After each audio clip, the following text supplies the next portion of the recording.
Hey everybody, this is Mr. Mobbin coming at you again with another APGov video. This is our second video focusing in on topic 5.3, political parties.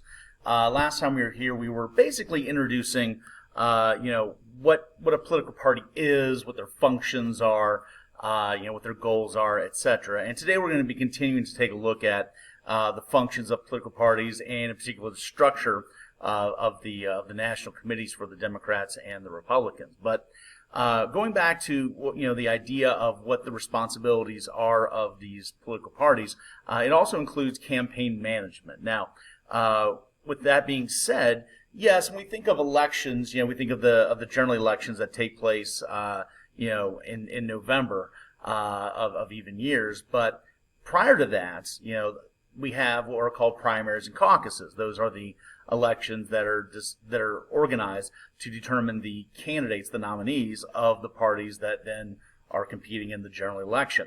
Now, those primaries, those caucuses are organized by the parties themselves. All right. Yes, there are state laws and federal laws that overshadow some of that, but the basic organizing of how those primaries and caucuses work, in terms of, like, for example, counting delegates for national conventions for presidential candidates, the calendar for when these primaries and caucuses are going to be taking place nationally, that's all organized by the parties themselves. Also, as part of the nominating process, the parties will also be responsible for organizing intra-party debates. We normally think of, debates for the general election, but we also commonly see debates within the parties as part of the nominating process. Note also that these political parties are responsible for anything and everything that is tied with a campaign for their party's candidates, holding rallies and, selling, baseball caps and bumper stickers and buttons and stuff like that. Getting voters, mobilized, getting them out there on election day, raising money. It's a major part of what political parties have to do to, remember, money is the fuel that drives these organizations. And of course, trying to gain as much positive media attention as you can. So, this is a full operation. And note, when we are talking about money and media attention, those are probably the two most important things that political parties have to do as part of that campaign process. So once again, when we talk about raising money, these political parties have to raise large amounts of money on an annual basis, particularly if you're talking about in advance of a presidential election year. To give you an idea of some of the money that just the national committees of each of these two major parties, the DNC is the Democratic National Committee, the RNC is the Republican National Committee, look at numbers from 2020. The DNC raised $491 million. The RNC raised close to $1 billion, $890 million in 2020. So, and that's just their national committees. That does not take into account all of the various Republican and Democrat state committees and county committees and all of that kind of stuff. So understand that these political parties are constantly having to fundraise in order to have the resources to be able to run their candidates, to run their operations, to ultimately, as we said before, achieve their number one goal, and that's to win elections. Think about all the stuff that you got to pay for as part of a campaign. You got to pay for the travel for your candidates, particularly if you're talking about presidential candidates. You're talking about cross-country travel that is going on all the time. You're paying for staff that are part of campaigns, all sorts of advisors and staffers and things like that. You're paying for advertising for candidates, especially television advertising, which is crazy expensive, radio advertising, social media advertising, all of that kind of stuff. And speaking of social media, that, of course, is the future of technology. It's the future, I shouldn't even say future, it's where we're at right now, and it's only going to become more significant as time goes on. So that's something else that's going to be factored in. So understand that being able to raise the money and get the media exposure to positively promote your candidate is essential for success for these political parties. Now, when we talk about the structure of these political parties, going kind of from the national down, we do have the national committees, and once again, you've got the Republican National Committee, the RNC, and the Democratic National Committee, the DNC. Both of these national committees operate their own websites. You can see here, this is the Republican National Committee.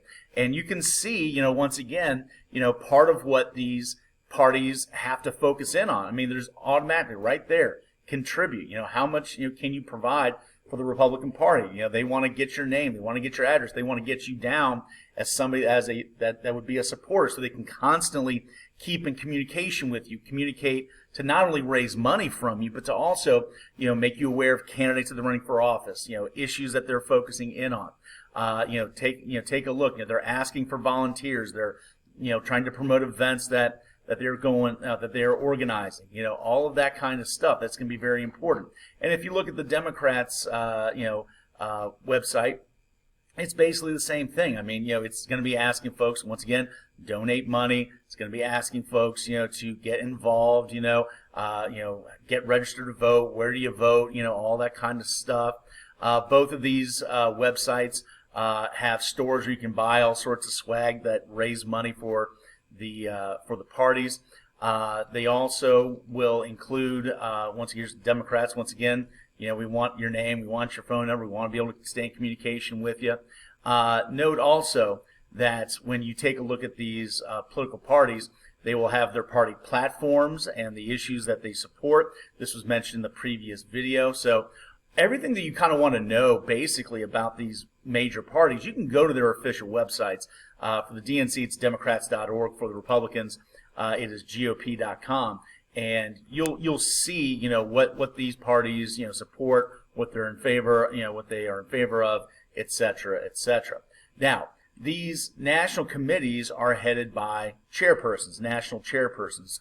Now, these are not the most famous people necessarily in America, but, for a national party, obviously, these are very significant individuals, because what these folks do is they're the leader of how that party functions, how they operate, what's their organizational style, how they're going to raise money, how they're going to promote their candidates. At the end of the day, how they're going to win elections. These party chairpersons are the ones that are ultimately responsible for that at the national level. On the Republican side, the newly elected chair is this guy right here. This is Michael Whatley. He's only been in the position since March of 2024. Previous to that was Ronna Romney McDaniel. Sorry, she was the head of the party for about 7 years. On the Democrat side, for about the last 3 years, has been South Carolina's Jamie Harrison.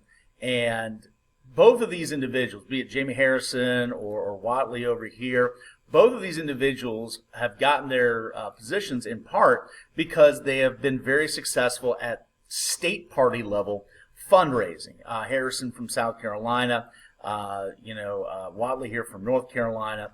They've been very effective at raising money for their parties at the state level. And as we mentioned before, money is it's the blood, it's the fuel for these parties. You cannot win without substantial amounts of money. And so these folks have been very effective in doing that, and that's kind of what's brought them to the main stage.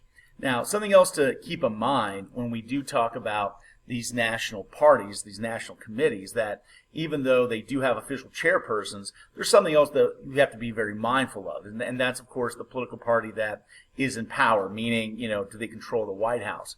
And if you are the party in power, for right now, the Democrats, though Jamie Harrison is the official, on paper, chairman of the DNC, the de facto head of the party is Joe Biden. I mean, he is the head of the party.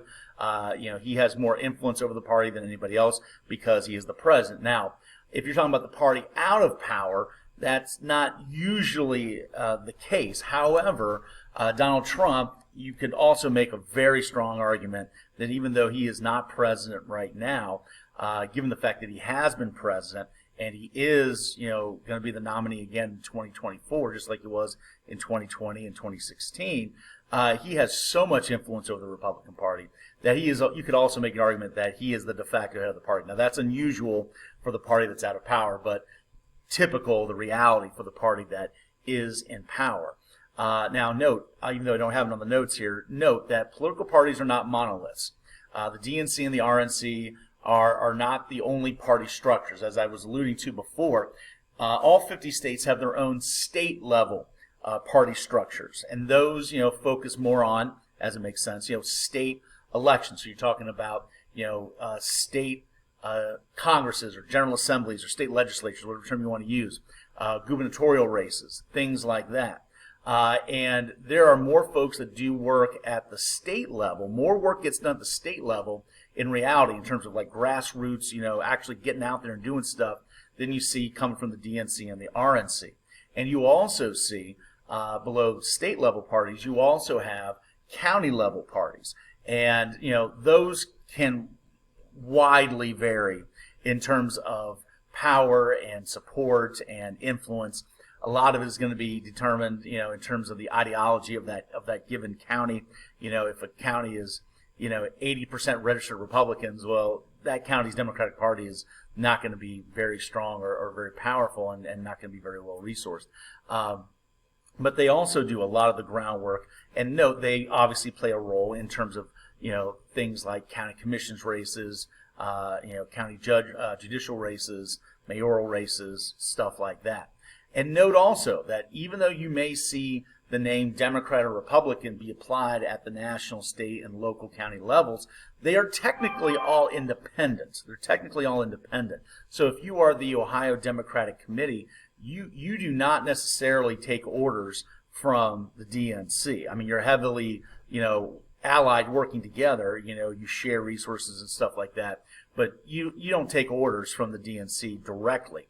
For example, in Minnesota, it's not even called the Minnesota Democratic Committee. It's called the Minnesota Democrat Farm Labor Party, because it's a distinct political party from the national version of it. So do keep that in mind, that the party system is much broader and decentralized than what you might think. So anyhow, that's going to wrap it up in terms of just kind of getting to know political parties in terms of their functions, responsibilities, organizational structure, all that kind of stuff. We'll see you next time.